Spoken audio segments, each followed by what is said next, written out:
1 de mayo, necesidad de unir la lucha de las masas contra el FMI.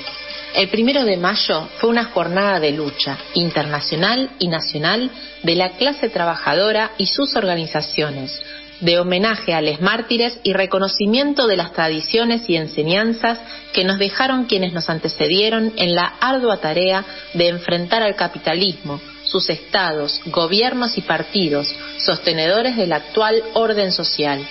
En nuestro país también se realizaron muchos actos y manifestaciones conmemorativas del 1 de mayo, tanto en Buenos Aires como en otras ciudades, en medio de una situación caracterizada por una inflación galopante que licúa los salarios como consecuencia del modelo económico del FMI, cuyas recetas vienen destruyendo el poder adquisitivo y los derechos entre las grandes masas trabajadoras. Con un gobierno que traicionó el compromiso electoral de no pagar la deuda externa con el hambre del pueblo, que no tuvo la decisión política de afectar los intereses de los más ricos y privilegiados, de aceptar el fraude de endeudamiento y fuga del macrismo, de ceder ante Vicentín, ante las patronales del agronegocio, ante las mineras y otros, las masas trabajadoras vivieron una nueva frustración. Las burocracias sindicales y el kirchnerismo se encolumnan detrás de la candidatura de Sergio Massa, que ejerce el poder a través del Ministerio de Economía, cumpliendo con las órdenes emanadas del FMI, quien es el causal central de la inflación, la devaluación y demás ataques a los intereses vitales de las masas trabajadoras.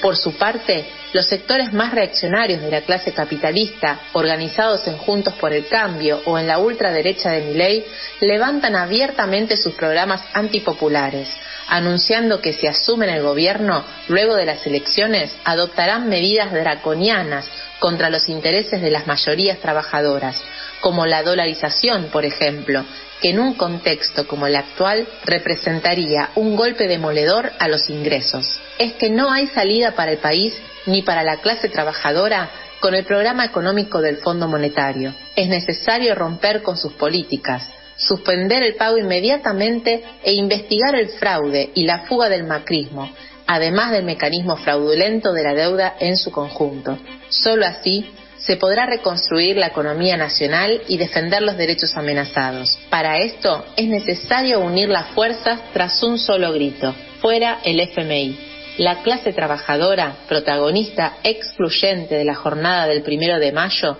debe ganar las calles con sus organizaciones para repudiar los recortes a los planes sociales, las remarcaciones de precios, los salarios devaluados, la injerencia imperialista en la vida del país, al mismo tiempo que levante un programa con medidas de emergencia que garanticen la comida, el salario, las jubilaciones, pensiones y planes, el trabajo, la vivienda y demás necesidades urgentes. El 1 de mayo se demostró que hay mucha fuerza para enfrentar al FMI, pero está dispersa hasta el momento. Es necesario unirla en la acción, masivamente, tras un plan de lucha construido democráticamente, desde abajo, hasta conseguir la fuerza necesaria para frenar la escalada del FMI y sus representantes en el país. Desde Opinión Socialista, junto a Resistencia Socialista, pusimos en pie una radio abierta, un acto callejero, en el que levantamos la necesidad de una política unitaria, amplia,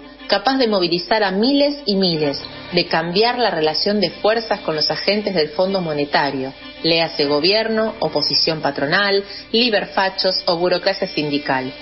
Esa irrupción de las masas es la única clave para que la situación cambie, para que el temor cambie de bando y sean los terratenientes, banqueros y multinacionales quienes teman por sus intereses. Esa política que propusimos para el 1 de mayo mantiene una vigencia total de cara a las próximas semanas,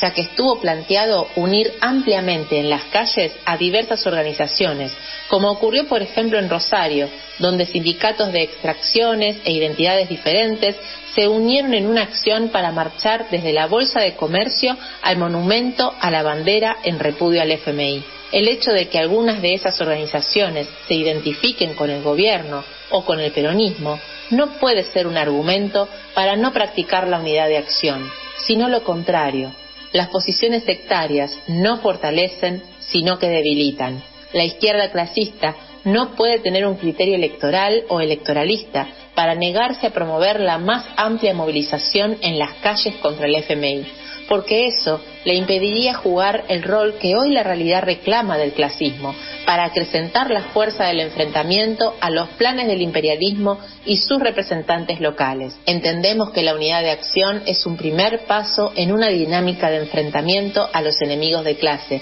que debe ir extendiéndose y coordinando de modo tal que desemboque en la paralización total o de sectores importantes de la producción y la circulación económica. En cada enfrentamiento parcial, en cada estallido molecular, debemos marcar la perspectiva de las acciones de masas, de la huelga general, herramienta histórica de la lucha de los explotados contra los explotadores. Seguiremos insistiendo en todas las formas posibles que existan enfrentar al FMI y sus agentes en el país, hasta que logremos que los recursos que hoy se destinan a la usura financiera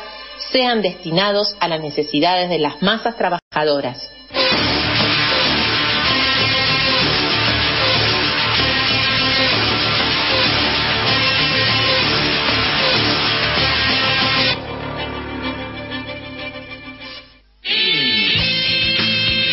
Para educar, organizar y movilizar al pueblo trabajador.